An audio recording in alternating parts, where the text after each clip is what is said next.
அஸ்ஸலாமு அலைக்கும். இன்னைக்கு நம்ம துண்டு மீன்ல மீன் மிட்டாய் எப்படி செய்யறதுன்னு பார்க்கலாம். பிஸ்மில்லா. இதுக்கு நம்ம 1/2 கிலோ மீன் எடுத்துக்கலாம். இப்போ இதோட ஒரு 1/4 டீஸ்பூன் அளவுக்கு மஞ்சத்தூள், 1/2 டீஸ்பூன் அளவுக்கு மிளகாய்த்தூள், 1/2 டீஸ்பூன் அளவுக்கு காஷ்மீர் மிளகாய்த்தூள் போட்டுக்கோங்க.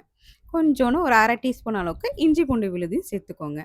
கடைசியாக தேவைக்கேற்ற அளவுக்கு உப்பை சேர்த்து நம்ம நல்லா மிக்ஸ் பண்ணி வச்சுக்கோங்க.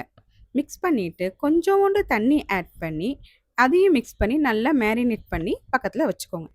இப்போ இந்த பக்கம் 3 மீடியம் சைஸ் தக்காளி, 2 மீடியம் சைஸ் வெங்காயத்தை எடுத்து வச்சுக்கோங்க, நறுக்கி வச்சுக்கோங்க. 1 கப் தேங்காய் பால், நல்லா திக்கான தேங்காய் பாலையும் எடுத்து வச்சுக்கோங்க. நம்மளுக்கு மல்லித்தழை தேவைப்படும், அதனால கொஞ்சமாக கொத்தமல்லி தழை நம்ம எடுத்து வச்சுக்கலாம். இப்போ நம்ம நறுக்கி வச்சிருந்த பெரிய வெங்காயத்தை சேர்த்துக்கலாம். அது கண்ணாடி பதத்துக்கு வதக்கணும். அதுக்காக சிறிதளவு உப்பு சேர்த்துக்கலாம் வதங்கிறதுக்காக.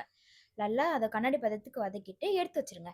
அதில் அதே சட்டியில் கொஞ்சம் நல்லெண்ணெய் விட்டு தக்காளி போட்டு அதுலேயும் சிறிதளவு உப்பு சேர்த்து எடுத்துருங்க. இப்போ அந்த தக்காளி வெங்காயமும் நல்லா ஆற விட்டுட்டு தக்காளியை தனியாக மிக்சியில் அரைச்சிருங்க, வெங்காயத்தை தனியாக மிக்சியில் அரைச்சிருங்க. தக்காளி அரைச்சிங்கல்ல அதை ஒரு பவுலில் சேர்த்துட்டு இப்போ வெங்காயம் அரைக்கலாம். வெங்காயம் அரைச்சி அது தக்காளி போட்டிருந்தோம்ல அந்த பவுலில் சேர்த்துக்கோங்க. சேர்த்து அது கூட 1 கப் ஆஃப் கோகோனட் மில்க் தேங்காய் பால் அதையும் சேர்த்து லைட்டாக மிக்ஸ் பண்ணிவிட்டு அது கூடவே கொஞ்சம் மசாலா நம்ம சேர்க்கணும். 1/2 டீஸ்பூன் அளவுக்கு மிளகாய்த்தூள், 3 டீஸ்பூன் அளவுக்கு மல்லித்தூள், 1/4 டீஸ்பூன் அளவுக்கு உப்பு, 1/4 டீஸ்பூன் அளவுக்கு மஞ்சத்தூள். இதையும் நம்ம அந்த மிக்சரோட சேர்த்துக்கலாம். சேர்த்ததுக்கப்புறம் மிக்ஸ் பண்ணிவிட்டு தேவைக்கேற்ற அளவு தண்ணி ஊற்றி மிக்ஸ் பண்ணிக்கோங்க.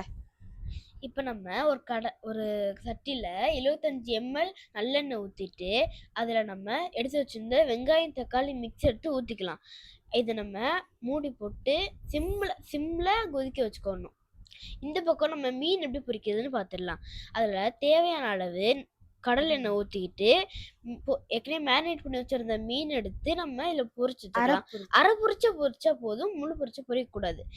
இப்போ அந்த பொரிச்ச மீன் எடுத்து நம்ம ஏற்கனவே கொதிக்க வச்சுருந்த மிக்ஸில் எடுத்து போட்டுக்கலாம். ஒரு 5 to 10 minutes வேக விட்டுட்டு அதில் நம்ம லாஸ்ட்டாக கொத்தமல்லி தழை ஊற்றி வைக்கலாம். அது வந்துட்டு அரோமாவும் நல்லாயிருக்கும், நல்லா டெக்கரேட்டிவாக இருக்கும். சுவையான மீன் மிட்டாய் ரெடி. இன்னைக்கு ஒரு புடி. இது லஞ்சுக்கு சூப்பராக இருக்கும். இதை ஃப்ரை பண்ணி வச்ச மீனையும் வச்சு நம்ம சாப்பிட்லாம்.